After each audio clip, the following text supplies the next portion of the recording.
Recordemos, Fernández Ballesteros menciona en su libro 6 modelos. Ay, por cierto que les actualicé aquí, les puse la 2013, que es la que van a encontrar más que la del 2007, es un poco difícil de encontrar ese libro. Aunque la división viene originalmente del 2007, pero ya la última actualización es 2013 y es la que seguramente ustedes utilizaron, porque es la que está en internet, ¿verdad? Entonces, Fernández Ballesteros, que es la autora de este libro de evaluación psicológica, ella describe 6 modelos y sobre esos 6 hablamos. No quiere decir que sean los únicos 6, ¿verdad? De hecho, aquí falta uno súper importante que preguntaron algunos, o no fue aquí, yo creo que fue en la tarde, que me preguntaron, Lick, ¿y el modelo existencial humanista? ¿Ese que no existe o qué para la evaluación? Sí existe, claro que existe. Porque los modelos se desprenden de las teorías más importantes. Por supuesto, las 3 grandes fuerzas: psicoanálisis, cognitivo-conductual, existencial humanista. Existencial humanista es la tercera fuerza, ¿verdad? Aquí estamos hablando de las puras teorías. Es diferente hablar de una teoría a hablar de un modelo.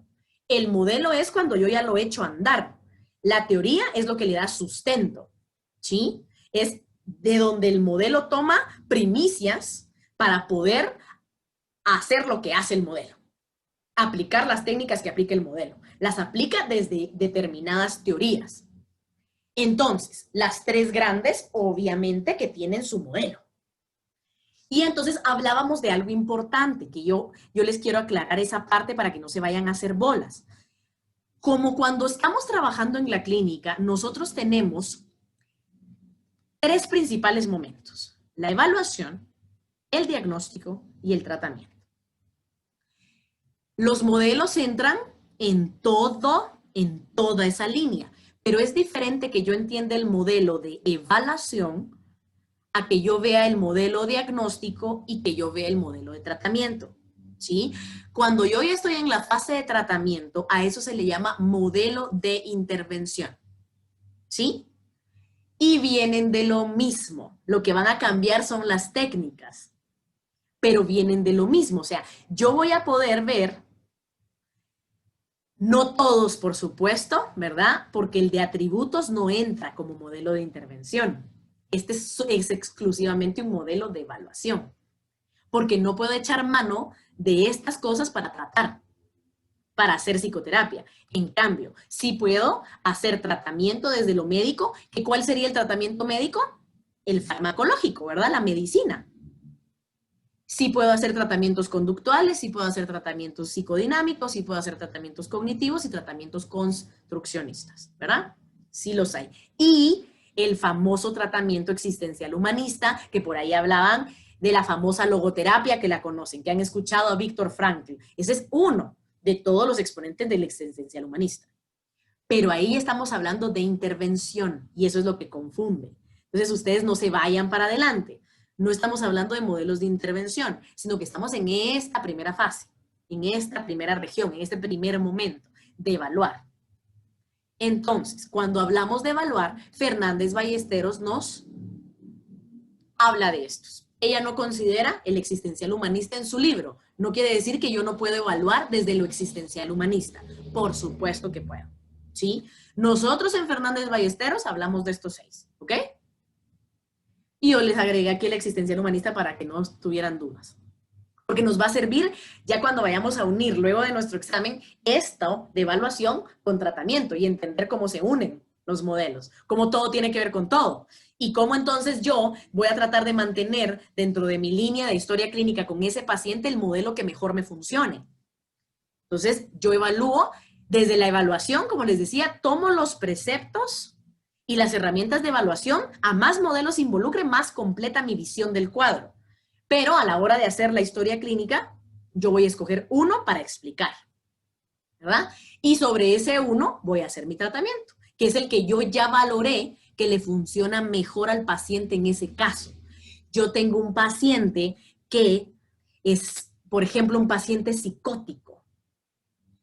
Cuando tenemos un paciente psicótico en un estado más avanzado, yo no puedo trabajar sin medicamento. No puedo. No puede haber psicoterapia de un paciente psicótico si el paciente no está medicado. Porque si la psicosis es muy fuerte, el paciente no está aquí. Entonces, ¿qué va a trabajar conmigo si no está acá? Él no está en esta realidad. Yo necesito que el medicamento me lo regrese, ¿sí? Que el antipsicótico me lo regrese para que entonces yo ya pueda trabajar desde algún modelo. Con psicosis, ¿qué funciona mejor? Cognitivo-conductual. Porque los pacientes psicóticos tienen poca habilidad verbal y también tienen poco coeficiente intelectual, que son requisitos indispensables para aplicar un modelo dinámico. Si yo quiero abordar y yo quiero trabajar desde el modelo dinámico, yo necesito tener un paciente que tenga un coeficiente intelectual bastante alto. Por eso, señores, nosotros no evaluamos ni trabajamos tanto desde lo dinámico. Evaluamos sí, la verdad es que sí evaluamos desde lo dinámico, pero no tratamos desde lo dinámico. Porque para comenzar, ni siquiera está en Guatemala la especialización para trabajar dinámico, pues yo tengo que ser psicoanalista o tener alguna especialidad en tratamientos del modelo psicodinámico. Entonces, pero ¿por qué en Guate no? Porque nuestra gente, por nuestra cultura, por el acceso a la educación, por nuestra alimentación, por nuestros índices de pobreza, chicos, nuestra gente no nace en los ambientes más predilectos para tener un coeficiente intelectual elevado.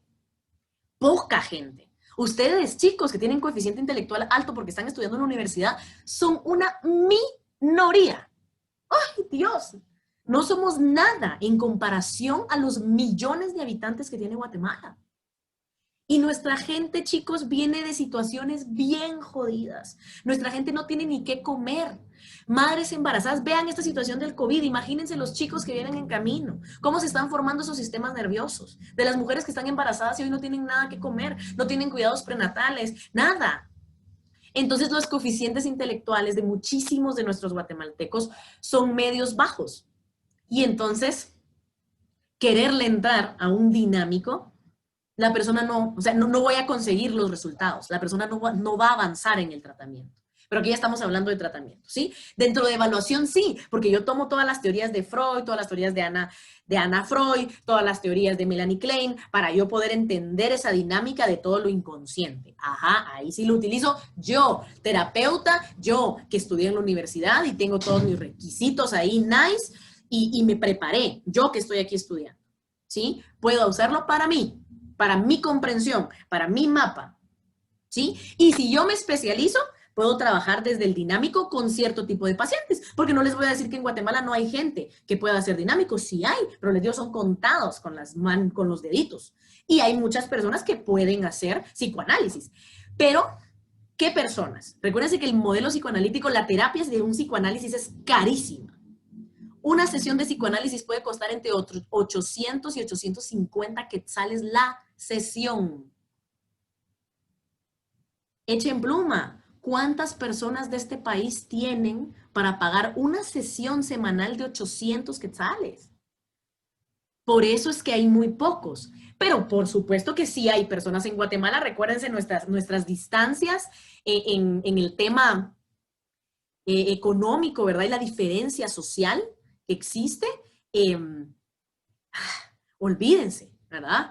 Hay personas que nadan en plata en este país, pero que nadan en plata. Esas personas que salieron en sus Mercedes y en sus BMs a alegar que abrieran el país desde antes, ¿verdad? Ese tipo de personas que viven en esta pequeña burbuja en donde creen que en Guatemala todos comemos caviar y salmón todos los días, estas personas, hay, ¿verdad? Y entonces ellos podrán pagar un tratamiento psicoanalítico. Además de que es muy caro. Segundo, necesita que el paciente tenga una capacidad intelectual elevada. Y tercero, es muy largo. Entonces, con la paciencia que tiene el guatemalteco, y ese es un tema de educación, si yo conozco de psicología, si yo conozco de modelos, yo puedo elegir conscientemente irme a meter a un proceso psicoanalítico y decir, bueno, voy a estar, ¿qué? ¿10 años en terapia? Y yo voy porque quiero casi que una reestructura de mi personalidad. Órale. Pero ¿cuántas personas tienen acceso a esa información? Entonces, mucha gente que a veces vive tiempos de su vida en otros países y aprende y conoce del modelo psicodinámico y le llama la atención y dice, yo quiero esto. Pero es muy poco, ¿verdad? Pregunta Marlene, licenciada, ¿y cuál es el modelo más utilizado? no hay preferencia en eso. El más utilizado en Guatemala, como los dijimos el lunes, es el modelo cognitivo-conductual. Ese es el que más utilizan. O sea, la mayoría de los terapeutas en nuestro país trabajamos desde el modelo cognitivo-conductual, otra gran parte trabajan desde el modelo existencial humanista, ¿verdad? Existe, ¿verdad? La Asociación de Logoterapeutas de Guatemala, que trabajan desde la logoterapia. Entonces, ¿qué modelo usan ellos? Ellos usan el modelo existencial humanista. Pero la gran mayoría, chicos, trabajan desde el cognitivo conductual, ¿verdad? Entonces, ya sea, ahorita, ¿por qué? A ver, voy a hacer una explicación de esto porque tal vez es una pregunta que puedan tener. ¿Por qué está separado? Y yo siempre les digo modelo cognitivo-conductual, cognitivo-conductual, porque cuando hablamos de intervención, es raro que encontremos a un purista conductual o a un purista cognitivo. Ya cuando hablamos de intervención, que eso es cuando ya estoy haciendo terapia, ahí el modelo se llama cognitivo-conductual. Ya está uniendo estos dos. ¿Sí? No sé si eso les va ayudando a tener como más claridad de cómo va esto. O sea, cómo funciona lo de los modelos. ¿Por qué en algún lado leo una cosa y en otro otra? ¿Verdad? Porque para evaluar sí separamos. Una cosa son las variables conductuales y otra cosa son las variables cognitivas. Entonces los modelos son diferentes porque vienen de representantes diferentes. De la teoría conductual puramente el condicionamiento clásico, el condicionamiento operante, que va a entender que lo que la persona está viviendo y haciendo ha sido reforzado. Es una conducta que ha sido reforzada. Mientras que el cognitivo nos va a hablar de los pensamientos, la creencia y todo lo que la persona está aprendido a lo largo de su vida desde que empezó a poder aprender. ¿Sí? Y lo que pasa es que están estrechamente vinculadas, porque el conductual también habla de aprendizaje. Solo que el aprendizaje es a través de estímulo-respuesta o a través de reforzadores, negativos, positivos, castigos, ¿sí? Eso es lo conductual, ¿verdad? Y lo cognitivo es todo el tipo de creencias y pensamientos que están detrás. Entonces, cuando yo evalúo, los vamos a ver así, desplayados, cada uno para evaluar. Yo me enfoco en lo conductual, me enfoco en lo cognitivo, me enfoco en lo dinámico, me enfoco en lo biomédico, voy a los atributos porque voy a pasar unas pruebas y luego termino de evaluar qué constructos tiene la persona, entonces utilizo también una técnica subjetiva, por ejemplo, que son típicas del modelo construccionista. Técnicas subjetivas como ¿cuál? La teoría de los constructos personales, y el nombre se los dice. La teoría de los constructos personales que explicaron el grupo 12, ¿se recuerdan? Es una de las técnicas subjetivas. Entonces aquí es en donde vamos a unir esto. Cada tipo de técnica se utiliza para un modelo específico. Técnicas objetivas son más típicas del modelo biomédico, claro, porque son objetivas, y esa es una de las características del biomédico, trata de ser objetivo. También serían del modelo de atributos, porque dentro de las pruebas objetivas están clasificados los test psicométricos que se utilizan en este modelo. Ahora bien, si nos vamos a ver, yo les diría, la maestra observación y la entrevista, señores, esos son los tatas de todos. Eso yo les diría que los usamos cualquiera desde cualquier modelo. Yo no puedo trabajar si no observo. La observación se da en todos los modelos. Esta técnica la usamos siempre. Y la entrevista la usan todos los modelos, de diferente forma. Hay entrevista psicodinámica, entrevista conductual, entrevista... ¿Sí? Entonces ya se va clasificando los tipos de entrevista por el modelo al que se rijan, según lo que el modelo entiende y qué es lo que quiere preguntar en la entrevista el modelo. Como están basados en diferentes teorías, el modelo dinámico le interesa preguntar, por ejemplo, sobre las relaciones con papá y mamá. Le interesa preguntar, por ejemplo, en la entrevista yo necesito saber cómo era la vida de la persona entre los 6 y los 7 años. ¿Por qué? Porque hay etapa fálica. Yo tengo que saber cómo se resolvió ese conflicto edípico. ¿Y por qué? Para poder explicar desde esa matriz compleja y profunda lo que le está pasando a la persona. Entonces no voy a preguntar lo mismo si yo voy de este modelo a si yo voy de este modelo. Aquí me interesa saber, por ejemplo, si hay enfermedad. Le pongo más énfasis a eso. ¿Cuántas personas han estado enfermas en su familia? Me interesa saber también si me interesa recomendarle al paciente como evaluación una prueba objetiva en donde vaya con un neurólogo y le hagan una prueba en donde le puedan medir cómo está funcionando su corteza cerebral. ¿Sí? Andrea dice, Tengo una duda con el nombre de uno de los modelos. Es que usted lo llama construccionista y el libro dice constructivista. ¿Los dos son correctos? Lo que pasa es que yo utilizo el construccionista porque para hacer referencia precisamente a los constructos, porque el constructivista se utiliza más para hablar de las teorías de aprendizaje constructivista. Entonces, pero ambos son correctos, ¿sí? Están bien utilizados. Están bien utilizados, los dos. Lo que pasa es que cuando veo, por ejemplo, enfoque ni lo puedo decir, mira, constructivista, eso a mí me manda directamente a aprendizaje, a teorías del aprendizaje.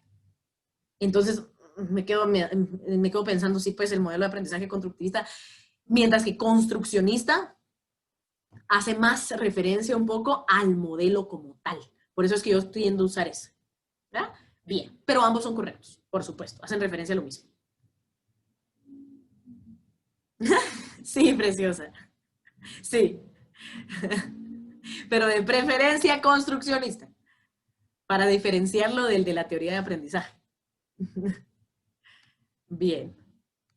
Entonces, por supuesto, ya que en ese tipo de cosas, por ejemplo, en donde esté esa variabilidad, no les voy a poner en preguntas para escribir. Las preguntas que tienen que escribir son bien obvias. O sea, la respuesta, para que no se vayan a hacer bolas, ¿qué tengo que poner? La respuesta no puede ser más de 1 o 2 palabras. En las que son de escribir, 1 o 2 palabras máximo. Generalmente va a ser 1. ¿Sí? Para que tengan esa idea. Pero, cabal, con estas que son difíciles de escribir, prefiero ponerlas en otra modalidad para que no vayan a tener error por escribirla mal, ¿verdad? Así que tranquis. Pero es una buena pregunta. Bueno, entendiendo esto, ya pueden ir atando entonces el tema de las técnicas, ¿verdad? Técnicas proyectivas, ¿quién lo usa? Porque ¿qué quiero ver? El inconsciente. ¿Y qué demuestra una prueba proyectiva? Todas las variables inconscientes. Eso, cuando hablamos de inconsciente estamos hablando de modelo dinámico, ¿sí? Y técnicas proyectivas y técnicas objetivas. Técnicas objetivas típicas, las podemos usar en varios modelos, pero son típicas del construccionista, porque lo que quiero saber son los constructos. Muchas de las cosas lo que quiero saber son con las listas de adjetivos, con la técnica de rejilla, con la clasificación Q, con cualquiera de esas técnicas subjetivas, lo que estoy tratando de encontrar son constructos. ¿Verdad? Entender cómo la persona ha construido su realidad. Y si voy a usar técnicas objetivas, van a ser la mayoría de veces respondiendo al modelo biomédico. Pero cuando yo uso de todo un poco, yo hago una evaluación nice. Porque cuando yo estoy haciéndolo bien y pudiendo entonces, ¿a dónde quiere llegar la evaluación? Recuérdense, ¿a dónde pretende llegar? Al diagnóstico. Para yo poder tener un diagnóstico, desde cualquier modelo que yo haya evaluado, me va a llevar a esa conclusión. Los modelos me van a llevar a la conclusión que yo esté tratando de explicar. El diagnóstico que yo tengo la sospecha, porque eso se hace cuando uno empieza a escuchar la historia, a uno le brota, cuando uno ya sabe, ¿verdad? Esto es después de recibir psicopato. Uno tiene que saber mucho de los trastornos mentales y saber mucho de las situaciones, y ya es el colmillo, ¿va? Del clínico, que uno está escuchando, y empieza a pensar, empieza a ver, dice uno, esto me parece que es ansiedad, algo de ansiedad es. Siento. Es que los síntomas son puros ansiosos, esto va por ansiedad, hay que ver si es un trastorno o no, ¿verdad? Eso ya va a ser el diagnóstico. Pero yo me inclino hacia alguna opción, ¿verdad? Eso se llama hipótesis diagnóstica. Yo no he diagnosticado nada. Yo solo con lo que estoy escuchando ya me voy dando una idea de qué puede estar pasándole a esta persona. Con esa hipótesis diagnóstica es que yo voy a empezar a echar mano de las técnicas para evaluar lo que yo estoy buscando. Porque yo tengo una hipótesis. Yo quiero evaluar ansiedad, entonces yo voy a pasar un inventario de ansiedad, por ejemplo, desde el modelo de atributos. Pero no voy a venir a pasarle a la persona todas las pruebas que existen del mundo para que eso me diga. No. Yo hago primero un tamizaje y ese lo logro con la observación. Yo observo, yo anoto, yo pongo, yo analizo y entonces digo, no, esto no va por ansiedad, esto le tira más a estados del ánimo, esto me pinta más a un trastorno depresivo. Ya me voy yo buscando cuestiones depresivas. Dentro de la historia la persona me dice, sí, mire, fíjese que mi mamá murió, se suicidó. Ajá. Entonces, desde ahí con todo ese tema ya puedo empezar a armar cada uno de mis bloquecitos, ¿verdad? El dinámico y cada uno. ¿sí? Ya que yo tengo eso, todos me van a apuntar a mi diagnóstico, todos. La evaluación que haga desde todos me van a decir, sí, pues, entonces yo voy a poder explicar que ese paciente tiene depresión por el tipo de construcción de la realidad que tiene. Puedo explicar que este paciente tiene depresión por el tipo de aprendizaje que ha tenido, las ideas y los hábitos de pensamiento que tiene. Puedo explicar que este paciente tiene depresión por la forma del núcleo materno, desde el abandono y el conflicto que le crea cuando me dice que desde que era niño su mamá nunca lo quiso, que no es un niño, que es un niño no deseado, que, ya me voy a meter, pero explicar, hacer la explicación diagnóstica desde el psicodinámico, madre, uno escribe como 4 hojas, mucha, porque es mucho, ¿sabes? Es explicar todas las variables inconscientes. Luego puedo explicarlo desde lo conductual, puedo explicar que la persona tiene depresión porque, por ejemplo, cada vez que iba a beber alcohol, eso es un tema de celebración, y entonces sus amigos siempre lo exhortaban, entonces me cuenta que él es el rey Chara, él es el rey Chara de la U, dentro de su información. Sí, pues, si hasta un campeonato está reforzando esa conducta de beber, y yo sé que el beber es un depresor por excelencia. Entonces, lo explico desde toda la teoría del manejo de las adicciones y cómo el consumo de sustancias favorece los estados depresivos, ¿verdad? Pero ¿cómo explico? Porque esa conducta ha sido reforzada una y otra vez, ¿sí? A través de que le dan un premio por ser el rey Chara, entonces él es un bebedor compulsivo. Y además que es divertido en esta sociedad, ¿ah? A más Chara sos, más pilas, ¿ah? Te refuerzan. La sociedad te refuerza conductas. Entonces, eso lo explicas desde acá.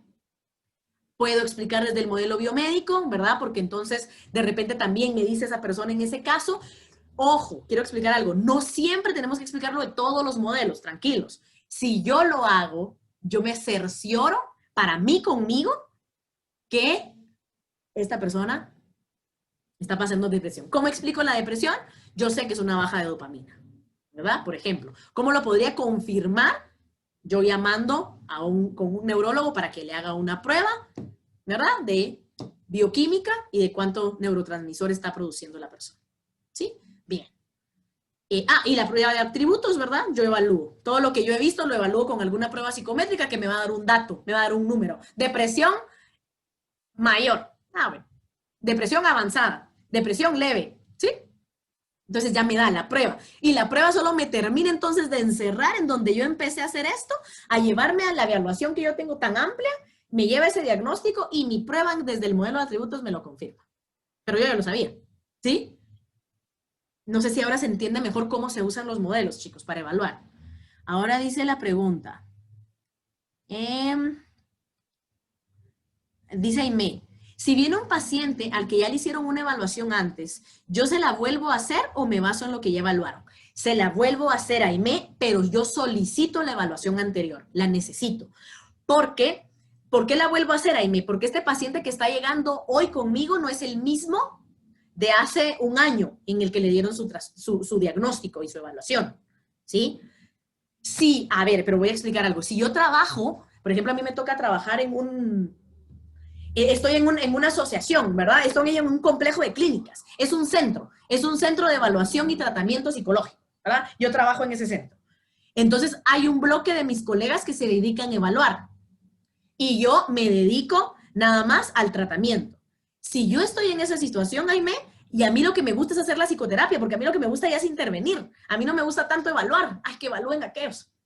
Entonces ellos hacen, la persona sabe, mire, va a tener con esta persona 4 sesiones y luego ya va a pasar con su terapeuta, ¿verdad? Así se hacen bueno, gracias, ok. Entonces el evaluador hace el reporte, hace todo, ¿verdad? Va haciendo, va sacando los datos, hace la historia clínica y me la pasa, ¿sí? Me la pasa a mí que voy a hacer el tratamiento. Entonces, además, yo me comunico con mi colega, ¿verdad? Entonces él me empieza, mira vos, ¿y qué ves? Mira, ¿sabes qué deberías hacer?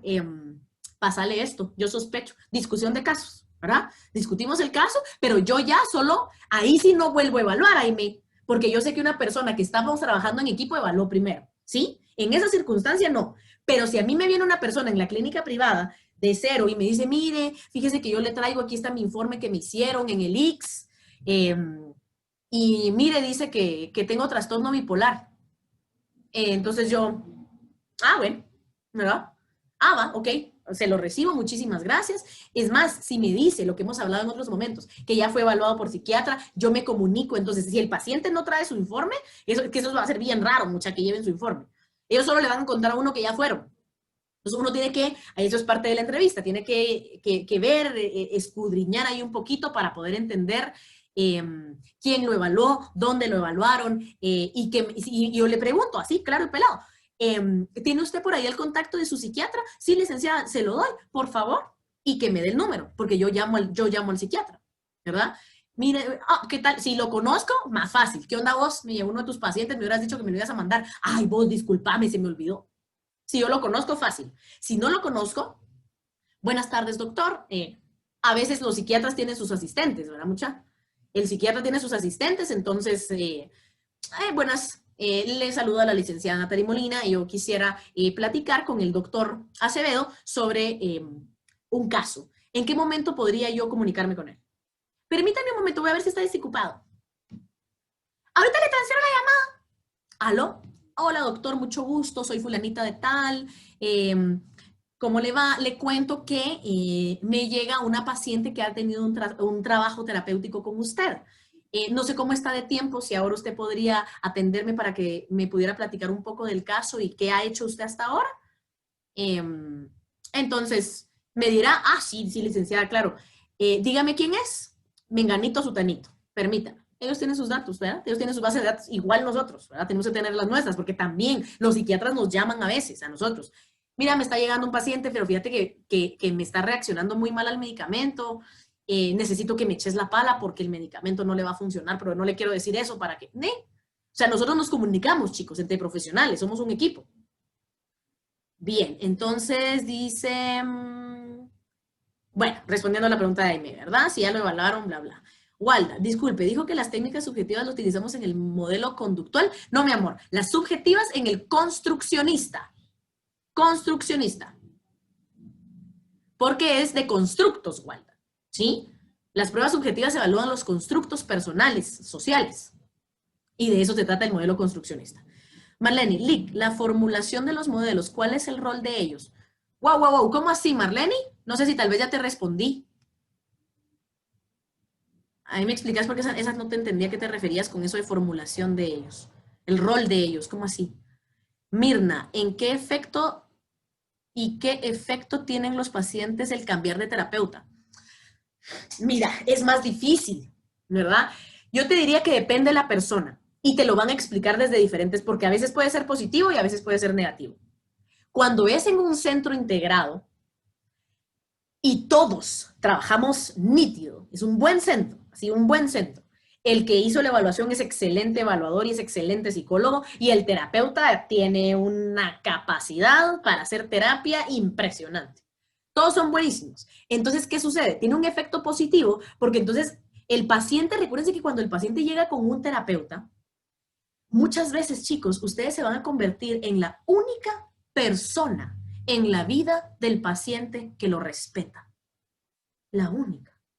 Ellos jamás han sentido, muchísimos de ellos, jamás han sentido que es ser escuchados, que es ser respetados, que es ser valorados, que es no ser etiquetados. Sí, jamás lo han sentido. Y ustedes se vuelven esa única persona que no los juzga, esa única persona que no le dice, la gran borracho. Sí, la única. Entonces, si somos buenos en un centro todos, eso puede tener efecto positivo porque la persona siente, ay, ve, este me respeta y ahora este también, caray. Entonces, eso en ese sentido es positivo porque puede establecer dos nuevas relaciones saludables y eso va a ayudar a su tratamiento.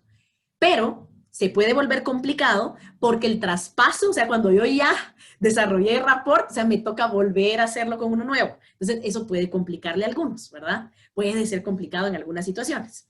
Entonces, va a depender mucho del caso. Por eso es que algunos deciden trabajar así, otros deciden que no. Yo decido que no. No solo tanto que cuesta hacer rapport, ¿verdad? Porque cuesta. La madre, y una vez que lo logré con el rapport, le tengo que mandar al otro que haga rapport de cero, ¿verdad? Olvídense. Olvídense, ¿verdad? Entonces, depende, y depende el caso. Bien, y los psiquiatras no todos son colaborativos. Sí, Andrea, Eso también es cierto. Yo les cuento mi experiencia, ¿verdad? Que yo sí he tenido mucha suerte con psiquiatras que han querido colaborar, pero así es, así los hay. Igual, de la misma forma soy yo, cuando a mí me llaman sobre algún caso, ¿verdad? Y yo puedo platicar hasta 1 hora con la gente sobre el caso, porque yo sé que eso le va a servir al paciente. Y mi objetivo último es que el paciente esté bien. Entonces, yo puedo hacerlo, pero va a depender de la calidad y de qué tan entregada esté la persona a su profesión, y precisamente lo que dice por ahí Andrea, ¿verdad? Que el psiquiatra, como es médico, esta pelea eterna entre los psicólogos y los médicos, cuando realmente vamos a lo mismo, si es alguien que está formado en mucha soberbia y en mucha soberanía, olvídenlo, ¿verdad? Entonces ahí nos toca irnos sin esa parte colaborativa y ni modo, no puedo hacer nada, tengo que evaluar yo desde lo mío, no voy a poder usar esa evaluación. Eso es un buen punto, Andrea. La otra Andrea pregunta, Lick, igual, eso podríamos preguntar en entrevista inicial, si ha asistido, por supuesto. No solo podríamos, Andrea, tengo que. Esa es pregunta de primera sesión. De hecho, chicos, les cuento que después de cómo estuvo el tráfico y cómo hay un poquito de calor, ¿verdad? Te costó mucho venir. Después de esas, que son así como para romper el hielo, la primera pregunta que yo hago es esa. Quisiera preguntarte algo, ¿es la primera vez que tú vas a hacer un proceso terapéutico? No, Lick. Sí, la primera, no sé por qué. Porque yo necesito saber qué tanto sabe él de esto. Porque en esa primera, eso va en segunda fase. Eso ya va en segunda fase, que yo les explique lo del encuadre y todas esas características importantes que vamos a hablar. ¿Cómo voy a hacer un encuadre con cada caso es distinto? Por eso yo te diría que esa es la primera pregunta después del ¿cómo se llama? Ay, ¿qué tal el tráfico? ¿Verdad? Después de esa que es como amigable, la primerita es si ya ha tenido experiencia, si tiene experiencia, si ha sido evaluada antes, esa es la primerita. ¿Ya alguna vez has hecho un proceso de psicoterapia? Y la gente te dice sí, no. Si no, tengo que explicar qué es. Y yo les pregunto, eso soy yo, Natalie, yo les pregunto, ok, nunca lo has hecho. ¿Y qué idea traes? ¿Qué te han contado? ¿Qué has visto en la tele? ¿Cómo crees que va a ser esto? Necesitamos saber qué espera la gente del proceso, porque hay gente que te llega diciendo, ay, pues que usted me va a solucionar los problemas. ¡Wow! Yo en esa primera le tengo que explicar que yo no soluciono nada.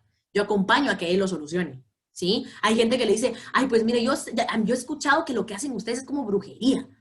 Yo le tengo que explicar a la persona con mucho respeto, ¿verdad? De lo que él ha escuchado. Con mucho respeto le explico que no hacemos brujería, que esto es una ciencia, que vamos a usar ciertas técnicas, que yo estoy aquí para apoyarle, ¿sí? Entonces esa es la primerita, Andrea, no es podría, tengo que. Y Andrea, preguntabas qué hacemos con lo del psiquiatra, si no colabora, estamos como que no tenemos información, ¿verdad, Andrea? Vamos a ciegas con eso y vamos trabajando desde lo nuestro, haciendo todo lo mejor que podamos. Y le podemos, si es un caso que necesita enfoque biomédico, le podemos, entonces, si de verdad yo ya me di cuenta que el paciente necesita medicamento, le podemos referir un psiquiatra con el que nosotros trabajemos en mancuerna, un psiquiatra que sí se va a comunicar conmigo. Aime, ¿la discusión de casos es legal? Totalmente, Aime. Por supuesto que sí. Sí, porque lo hacemos entre dos profesionales de la salud. Entre dos profesionales de la salud que están resguardando la información de esta persona, y lo hacemos para poder tener un enfoque multidisciplinario, que es el que mejor va a colaborar para el trabajo del paciente. Así es, sí se puede discutir casos si yo lo estoy haciendo entre profesionales. No puedo exponer el caso, por ejemplo, de un paciente que yo aquí les viniera, yo les hablo de mis pacientes, pero están en el anonimato, y de los pacientes que yo les voy a hablar cuando lleguemos ya al modelo de intervención y todo lo demás, son pacientes con los que yo he hecho un acuerdo previo y les digo, y les pregunto si me permiten usar su información sin decir su nombre, sin decir sus datos. Usar su información porque ellos saben que yo soy docente. Ellos saben que además de ser su terapeuta, soy docente. Entonces yo les digo, para mis chicos que están en formación, yo doy clases, ¿recuerdas? ¿Crees que podría hablar? Obviamente yo le pido esto a un caso que ya sanó. No se lo pido a la persona que recién está entrando. Jamás. Apenas estoy haciendo reporte y digo, mira, ¿será que me dejas contar tu historia? No, nunca. Le estoy hablando pacientes que llevan ya conmigo 1 año y medio de tratamiento. Ya llevan conmigo 6 meses, ya llevan, o sea que ellos ya están y que ya pasaron el conflicto más fuerte y que ahorita están trabajando otros elementos. O sea, por lo que ellos llegaron, su motivo de consulta está resuelto. Pero como la terapia está en Chile, era mucha, uno quiere seguir. Entonces ellos ya están en otros procesos. Entonces ya sanamos, o sea, ya hicimos sesiones de cierres sobre el tema de motivo de consulta. Entonces ya con ese tema sanado, ya la persona no le activa, no le molesta nada, está sanada. Yo ya les pregunto, ¿puedo hablar de tu caso para educar a los futuros psicólogos? Sí, licenciada, por favor, claro que sí. No voy a compartir tu nombre, nada, absolutamente nada, nada más lo que te pasó, sin que ellos sepan quién eres. Sí, por favor. Ah, incluso que sepan mi nombre, dicen algunos cuando ya están. Y les estoy hablando de algunos pacientes víctimas de abuso sexual. Que sepan mi nombre porque soy un luchador. Ay, muchacha, cuando un paciente dice eso, ay, ustedes no saben. Eso ya es en tratamiento, es una belleza. Es que trabajar clínica es precioso, chicos. Dice Walda, gracias, Andrea. ¿En qué modelo es que trabajan las técnicas objetivas? Objetivas, Andreita, biomédico. Biomédico y atributos. Porque aquí están las pruebas psicométricas, que también forman parte de las técnicas objetivas. Y aquí van a estar todas las que tienen que ver con aparatos. Ok. Y, Gabriela respondiendo. Biomédico y atributos. Walda, la primera hipótesis, ¿cómo dijo que se llama? Hipótesis diagnóstica. Hipótesis diagnóstica. Cuando yo genero la idea de que, ¿qué puede tener esta persona? ¡Ay, Gabriela! Solo 100 en el examen. ¡Woo! Respondiendo ahí.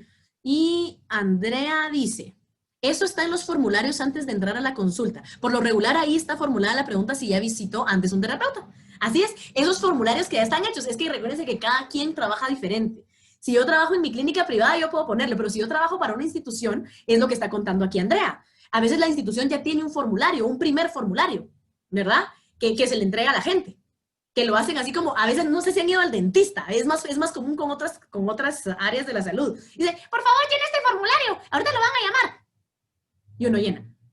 Eso es una forma de hacer entrevista, ¿verdad? Solo que es impersonal, es más rápida, pero no tengo que pagarle a un entrevistador, ¿verdad? Yo que soy, apenas estoy entrando ahí a mi clínica odontológica, me costó un montón comprar el equipo, ¿a qué hora va?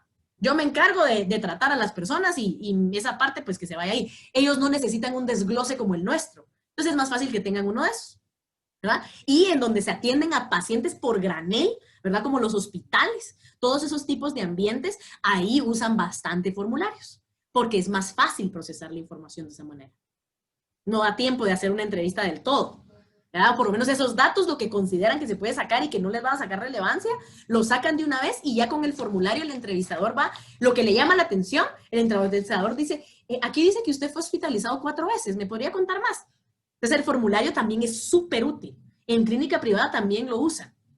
Pero van a tener que ser, tiene que haber un entrevistador después para retomar eso si quiero un buen proceso, ¿verdad? Y Aime dice, gracias. Lick, antes de terminar la clase tengo una duda. Psicología de 3 títulos, pregunto por los que tiene, 2 son de usted y... Sí, Andrea.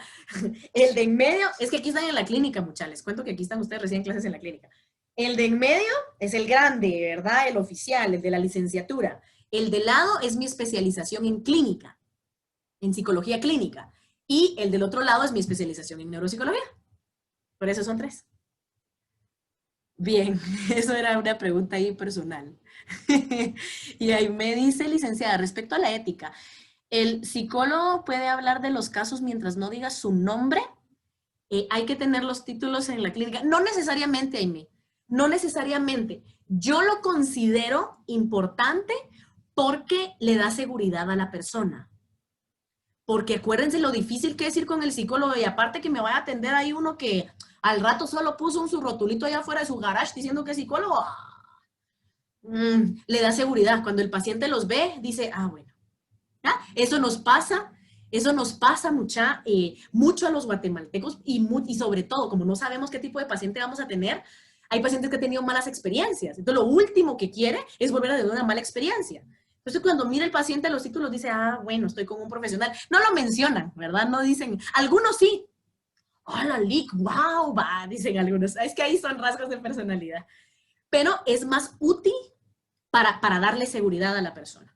Pero hay muchísimos terapeutas que van desde otro corte, desde otros enfoques, que ellos consideran que no es necesario, sino que sea un espacio nada más muy cómodo, porque realmente eso es lo más importante, que el espacio sea cómodo, ¿verdad? Pero Yo lo considero importante y por eso es que yo los coloco en la clínica para que las personas se sientan cómodas cuando entran.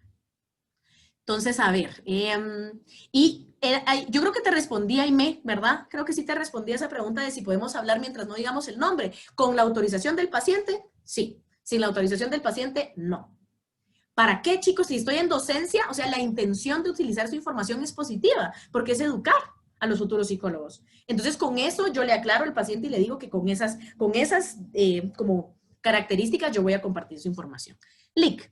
Disculpe, si una persona necesita terapia y los familiares y amigos notan que en serio lo necesita, pero esa persona no quiere o no confía en los psicólogos, ¿qué se hace? Ay, Denis, esta es una de las preguntas que más me rompen el corazón porque no tiene una respuesta bonita. No hay mucho que hacer. No hay mucho que hacer. Lo que puedo hacer es seguir apoyándole a que tratar de ayudarle a que vaya aceptando un poco la idea de que puede ir con el psicólogo, ¿verdad? O si no, por lo menos que vaya con el psiquiatra, o sea, algo, lo que logremos rescatar, pero básicamente es lo único que puedo hacer. Porque cuando el paciente viene obligado, hay demasiada resistencia, los mecanismos de defensa están hasta el cielo y mucho podemos intentar. Nosotros vamos a tratar lo vamos a recibir con todo nuestro amor, lo vamos a recibir con todo el corazón, vamos a respetar sus tiempos, va a ser un paciente que evoluciona lentísimo, ¿verdad? Si se queda. Porque la mayoría de veces llegan a esa primera consulta y uno, hola, bienvenido, ¿verdad? Mire, yo estoy aquí porque me trajeron, pues, pero yo la verdad a mí no me interesa esto. Ah, ok. Entonces, ¿ahí qué hago? Tengo que trabajar las referencias. Ah, sí. ¿Y quién te trajo vos? Nos ponemos un poquito más es adolescente, ¿va? ¿Y qué será que están pensando aquellos que tenés mal, pues? Ah, ya sabes, todos esos están locos. Callado. Entonces yo voy buscando respuestas suaves, acompañadas, en donde yo obviamente no lo presiono porque viene de la presión, ¿verdad? No lo presiono y entonces me meto dentro de su juego, ¿verdad? Entonces, bueno, pero ya que estamos aquí, ¿puedes quedarte callado toda la sesión? Por supuesto que puedes. Como te decía, en este espacio tú puedes serlo como tú necesites ser, pero si tú quisieras contarme algo, podemos aprovechar, igual estás aquí. Ya. Al rato ya no vas a volver a venir nunca. O tal vez sí, tal vez te gusta, date el chance. Puede usar el humor. ¿Se recuerdan que por ahí estaba en el libro de Morrison? Que usar el humor es una estrategia útil. Puedo utilizar el humor, puedo hacer algo que de repente yo le puedo empezar a contarle alguna historia. Eso se hace con los niños, ¿verdad? Mucho con los niños. Contarle alguna historia de algo, no necesariamente relacionado con él, pero algo que le dé un tema de conversación. O nos podemos hablar de algo trivial, ¿verdad? Entonces, bueno, no querés hablar de eso pero ¿y qué te tiene tan molesto? Es que te veo un poco molesto. ¿Cómo no voy a estar molesto si me dejaron la fuerza? ¿Qué chingan? Chingan, va.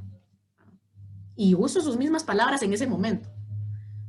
Y de repente, el buen terapeuta, ¿ves? Ahí hay que tener mucha experiencia, chicos. El buen terapeuta se logra ir metiendo y si logra entrar como necesita entrar, va a hacer un par de preguntas detonantes que lo activen y lo desbalanceen y cae. Logro botar mecanismos de defensa y la persona está ahí, se siente segura, se siente acompañada y dice, cuando termina la sesión, ¿verdad? Yo le digo, este es un espacio para ti. Aunque te hayan traído a la fuerza, tú puedes decidir si quieres volver. Estoy para servir. Y la persona vuelve. A veces no, ¿verdad? Eso es algo importante. A veces no. Porque es mucho, ¿verdad? Demasiados mecanismos de defensa, por más que uno haga el mejor de los trabajos, si la persona no quiere, chicos, no quiere. Y además, ahí son casos que son larguísimos, porque hay que hacer muchas sesiones de rapport, muchísimas, antes de empezar a tratar. Uf, muchas sesiones en donde estoy solo en pura entrevista, en puro alivio como inmediato antes de empezar a tratar. Especialmente, por ejemplo, con una adicción, porque la persona no cree que tiene un problema. ¿Qué va a tratar si ella no considera que quiere cambiar algo? Nada, entonces yo no me puedo meter ahí. Yo no me puedo poner del lado de los que también le están diciendo todo el tiempo, tenés un problema, tenés un problema, tenés un problema. Yo tengo que estar de su lado, que él sepa que yo estoy para ayudarlo. Y no de su lado para que siga haciendo desastres, sino que de su lado para que siga llegando. porque conforme siga llegando, yo ya me puedo hacer mi trabajo. Pero si él no llega, se recuerdan lo que les dije. ¿Cuál es el objetivo primordial de la primera sesión? Hacer que regrese, chicos. Llegue como llegue la persona. Pero aquí estamos hablando de cuando llega. Y aquí Denis me decía, pero si ni siquiera, porque no creo en los psicólogos ni llega, si estoy en esa fase todavía, yo sigo intentando, se lo sigo ofreciendo. Cuando la persona se vuelve a quebrar la cara. Porque si la gente que está a su alrededor está preocupada y queriendo que vaya al psicólogo, es porque esa persona está haciendo desastres en su vida. Ya chocó 3 carros, ya perdió 2 trabajos, o sea, sigue haciendo y se vuelve a estrellar. Y la persona está sufriendo. Aunque niegue que tenga un problema, la persona está sufriendo. Entonces, cada vez que se vuelve a estrellar, Denis, si esta pregunta le haces porque tú conoces a alguien que quieres ayudar a que vaya, pero no creen los psicólogos, cada vez que se vuelve a estrellar y esté llorando, y esté sufriendo, y esté otra vez en ese estado, porque otra vez se vuelve a confundir, porque otra vez está en lo mismo, ¿verdad? Porque no lo deja. Cuando vuelve a caer, tú le vuelves a decir, no tendrías que estar sintiendo esto que sentís ahorita, no tendrías que estarlo sintiendo, mamá, papá, hijo, hermano, quien sea, ¿verdad? No lo tendrías que estar sintiendo, para eso existe un profesional que ayuda. Vamos con el psicólogo. Es que eso no me va a servir de nada, pero todo lo que has probado hasta ahorita no te ha funcionado. Dale un chance. Sigo vendiendo la idea, eso es lo que puedo hacer, Denis. Hasta que aceptan a veces. Y entonces cuando aceptan hay que buscar un buen terapeuta, porque si es un mal terapeuta, ya, o sea, todo lo que te costó lograr insertar la idea, adiós, ¿verdad? Porque de cajón el terapeuta no va a lograr, con un caso así de difícil, no logra hacer rapport y la persona solo sale confirmando lo que creía, ¿verdad? ¿Viste? Yo te dije, no sirve para nada, no tengo nadie que me ayude. Hasta que llegue el punto en el que sea insostenible, la persona cede, a veces, y a veces no. Entonces, cuando no, pasa lo peor, ¿verdad? Pero si una persona no quiere, Denis, por eso es que me duele dar esa respuesta a la pregunta, porque es algo con lo que no podemos nosotros trabajar. Nosotros no podemos trabajar con alguien que no quiere. Padre bendito, muchacho, creo que ya es hora. ¿Qué hora es? Ay, no, Dios mío, ¿qué hora es? No miro. Es que hoy no tengo teléfono. 11:03, 11:04. Ay, ¿verdad que ya era hora, Padre bendito? Bueno, voy solo respondiendo rapidísimo las preguntas, porque ven, es que esto da para tanto, mucha, esto da para tanto, hay tantas dudas, pero espero habérselas resuelto. Voy respondiendo un poquito 2 preguntas puntuales que teníamos desde el inicio, ¿verdad? Lo del nivel de interferencias, ¿verdad? De interferencias, de inferencia, ¿verdad? Y lo de las fórmulas. Voy a empezar con lo de las fórmulas. Esto, ¿verdad? A eso te referías, Heide. Sí, Lick, a eso.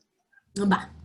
Las fórmulas nos sirven para entender de vista cómo el modelo comprende la patología o lo que le está pasando a la persona. Entonces, estas letras significan algo. Por eso es que hay que saber usar este documentito.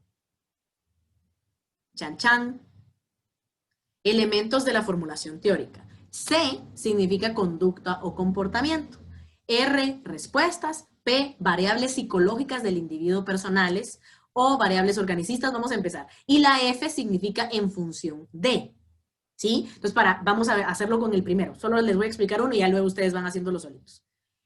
El primero, ¿cuáles estaban? Estaba la C, estaba la P y estaba la F, ¿verdad? Entonces, ¿qué quiere decir este primero? Estos 2 primeros. Lo entienden igual, si se dan cuenta.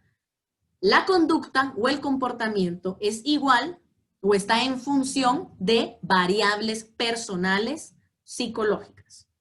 Así lo entiende el modelo de atributos. Variables personales. ¿Sí? No tengas pena, vete, Carolina.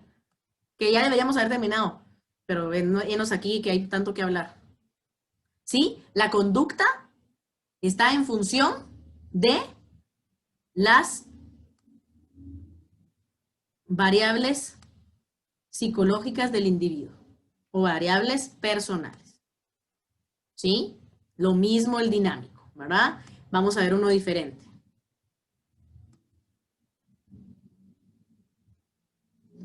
Cuando tiene el 2.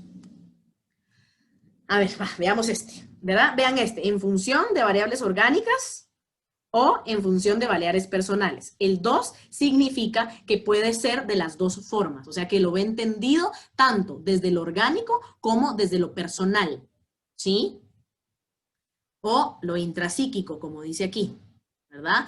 El modelo biomédico, yo para que lo entendiéramos y lo separáramos de los demás, chicos, es que yo me he ido solo a esta fórmula, ¿verdad? Pero no vayan a creer que realmente el psiquiatra no contempla el tema de las relaciones con los demás o sea, por supuesto que sí, y eso es lo que significa acá, ¿verdad? O sea, las dos o la combinación de las dos, eso significa. Puede darse por una, pero por eso tiene la diagonal, puede darse por una, puede darse por las dos y también significa que una puede componer a la otra. Es decir, que la conducta entendida en función de que lo desorganizado está en el organismo, o sea que hay una desregulación de neurotransmisores, por ejemplo, lo explico desde el orgánico, eso ya se combina para poder generar variables personales a través de eso, por ejemplo. Y lo mismo, ¿dónde estaba el otro de las dos? Bueno, pero vámonos rápido. Sí, básicamente, PA, ambiente, ¿verdad? Variables personales, la gran mayoría habla de variables funcionales. Si se dan cuenta, la conducta, el comportamiento está en función de variables personales. Sí, es lo que significa. Bien. Me voy rapidísimo, mucha, porque yo me tengo que ir también. Aquí, los niveles, ¿verdad? Aquí está detallado cada uno de los niveles. El nivel de inferencia tiene que ver en qué tanto, o sea, o como por qué parte se va metiendo, qué tan dentro, qué tanto infiere el modelo, qué tanto tiene que hacer, o hasta dónde puedo llegar como terapeuta con el análisis que yo hago. El primer nivel, ¿verdad? La conducta del sujeto es entendida como muestra del comportamiento que se pretende evaluar. O sea, entiendo el comportamiento, o sea, el comportamiento que está teniendo la persona es evidencia de lo que yo quiero evaluar. O sea, si la persona me llega haciendo y me llega diciendo que cuando lo que me llega diciendo es que necesita trabajar porque en su examen se pone muy nervioso, ¿sí? Entonces que pierde los exámenes y que entonces le da taquicardia cada vez que le toca exponer en público, ahí me está hablando de una conducta, cosas que él hace, ¿verdad? Entonces que lo que está haciendo también es que mejor no va. Los días que hay exposición en clase no va. Entonces eso es el primer nivel, me habla de que yo voy a entender esa conducta como la muestra de lo que yo voy a evaluar. ¿Qué voy a evaluar? La ansiedad, ¿sí? En este nivel, los test sirven para recoger las muestras, ¿verdad? ¿Se entiende? No debemos preocupar, bla, bla, bla. ¿Dónde estaba la parte esta que sí es muy importante? Sí, miren, lean despacio lo de los ejemplos, porque ahí esto va a ser mucho más fácil. No sé si las que me preguntaron habían visto este documento en su plataforma, porque este documento está así.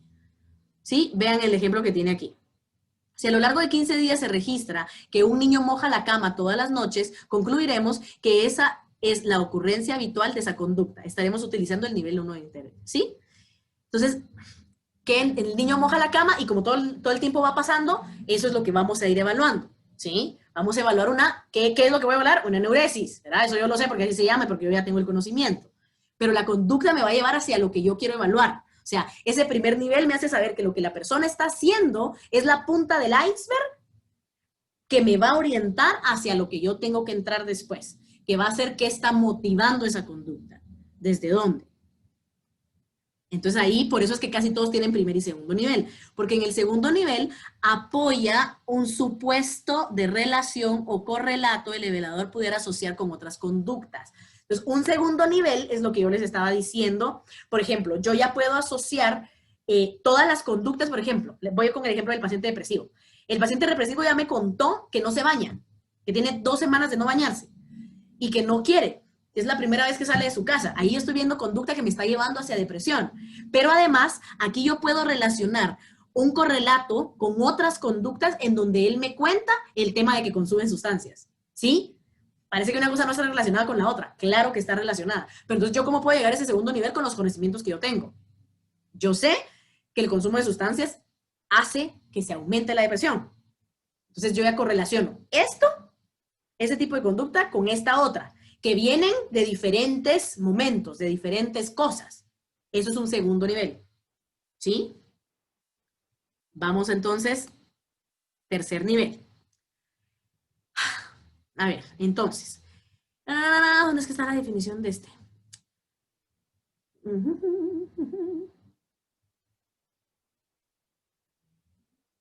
ven, ahí va, el tercer nivel, ya hablamos de que yo hago una relación concreta. Para yo poder llegar a un tercer nivel, más bien el ejemplo que les di anterior ya está alcanzando el tercer nivel, porque yo ya puedo relacionar esta con esta y saber que están relacionadas. O sea, que él bebe, pero a ver, yo conozco la relación desde el segundo nivel. Yo sé que el alcohol propicia la depresión, pero cuando yo ya llego a un tercer nivel de inferencia y de análisis, yo sé que él bebe más porque está deprimido. ¿Sí? O sea, ya inferí yo cosas mucho más complejas. Entonces, una incide en la otra. El alcohol genera que sus estados de depresión sean más poderosos, pero es un ciclo vicioso, porque cuando él está deprimido, la única solución y el único mecanismo de afrontamiento a sus emociones es el alcohol. Entonces él bebe más. Cada vez que se pone triste, bebe más. ¿Me explico? Entonces cuando está muy deprimido, o sea, y la persona me lo dice, porque dice, mire, es que yo siempre he tomado, pero es que ahorita, yo no sé por qué, licenciada, pero yo siempre he tomado, es que a mí me gusta, a mí me encanta el guaro, dice la gente, pero yo no sé por qué ahora, mira, hace como 6 meses, a la gran, yo no sé por qué, yo no puedo dejar de tomar, mire, yo tomo todos los fines de semana y amanezco, mire, tirado en las banquetas, yo no sé ni siquiera quién me dejó ahí, yo no llego a mi casa. ¿Mm? Pero entonces, hace 6 meses, y cuénteme qué pasó hace 6 meses. Bueno, pues bueno, es que le digo 6 meses, pero porque fue que yo empecé a ir a este bar porque lo abrieron hace 6 meses, pero ¿cómo así que qué pasó? Cuénteme dónde estaba usted hace 6 meses, qué es lo que estoy buscando, encontrar qué hubo en ese momento, ¿verdad? Entonces viene la persona y me dice, bueno, hace 6 meses me cortó mi novia, pero pues eso no tiene nada que ver. Ah, ah. Entonces ahí yo ya puedo llegar a un tercer nivel de inferencia. Entonces, ya puedo decir yo, ajá, ajá, ya. Y contame un poquito de tu novia. No, no, no, ya no quiero hablar. Mire, no, yo vengo por lo del alcohol, licenciada. Ajá, ya. La gente lo que no sabe es que todo está relacionado. Es lo que la gente no sabe. Y eso es lo que les enseñamos, ¿verdad? Con mucho amor y mucho respeto, ¿verdad? Entonces, dice Walda, pero entonces todos, así es, Walda, todos tienen eso, Marlene. Así es, todos. O sea, no nos podemos saltar nivel 1, nivel 2, pero ciertos modelos se meten más hasta el fondo, ¿verdad? Como llegar a un cuarto nivel, ¿verdad? Se diferencia del tercero en la integración de conceptos inferidos a partir de una completa teoría. Por eso es que hablamos de un nivel 4 a nivel de psicodinamia. Porque entonces yo ya voy a interpretar todo lo que está pasando, me voy a meter un cuarto nivel haciendo la explicación desde lo más profundo y diciendo que a nivel inconsciente él lo que está buscando es la autoaniquilación, que es lo que buscan los trastornos depresivos desde el modelo dinámico. Lo que está buscando el modelo dinámico, lo que el modelo dinámico explica las depresiones como un instinto, ahí está la pulsión de muerte latente que me está llevando a hacer todo lo que necesito para morir, porque me está llamando la pulsión. Yo inconscientemente estoy buscando morir. Por eso la persona depresiva no come, por eso la persona depresiva se accidenta cada rato, por eso la persona depresiva bebe y consume sustancias en exceso. Está buscando una sobredosis, está buscando un accidente letal o está buscando que su propio cuerpo muera por inanición. ¿Sí? Entonces, ¿cómo lo explica el modelo psicodinámico? Pero entonces ahí ya la teoría psicodinámica, lo que Freud descubrió, te explica que esa es una forma en la que el yo busca su propia autoaniquilación como el deseo pulsánime del tánatos, ¿sí? Aquí ya estoy hablando en chino, eso ya es psicoanálisis, pero ya lo explico yo desde la teoría psicoanalítica. ¿Qué le pasa a la persona? Yo ya me fui muy profundo, ¿sí? ¿Más claro? Walda, en el mapa cognitivo solo puse nivel 3 y 4 porque eso pregunta en la clase, porque eso pregunté en la clase pasada y Diego me dijo que solo esos dos, pero supongo que porque son los que tienen más importancia. No te preocupes, no te preocupes, no te preocupes, así es, así es. Y la conclusión que está sacando realmente es precisa, porque ¿a qué se refería Diego? O sea, no hablamos de 1 y 2, porque 1 y 2 va de cajón, sino que hablamos de 3 y 4 por el tema de que algunos llegan más profundos que otros. Entonces, ahí ya pueden consultar ustedes en su cosito hasta dónde llega, ¿verdad? Hasta dónde llega, qué tan profundo es el modelo, ¿verdad? Si se dan cuenta, más profundo, ¿verdad? El médico no se mete tantísimo. Bueno, es que realmente todos usan los niveles, pero acá, este era el que estaba buscando. El de atributos no se va a ir a un nivel 4. ¿Sí? El de atributos, por eso es que atributos, y voy a rescatar lo que les dije al inicio de la clase, el de atributos menciona,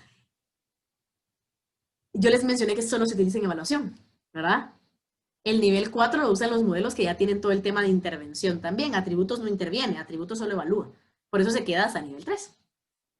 No se mete a más cuestiones, no es que voy a agarrar yo una teoría desde los atributos, sino que simplemente me sirve para evaluar, pero sí llego a un nivel 3 porque yo correlaciono las variables, o sea, los resultados que me dio esto, con lo que está pasando en todas las esferas del paciente. Bueno, señores, ya me fui. Adiós. Adiós.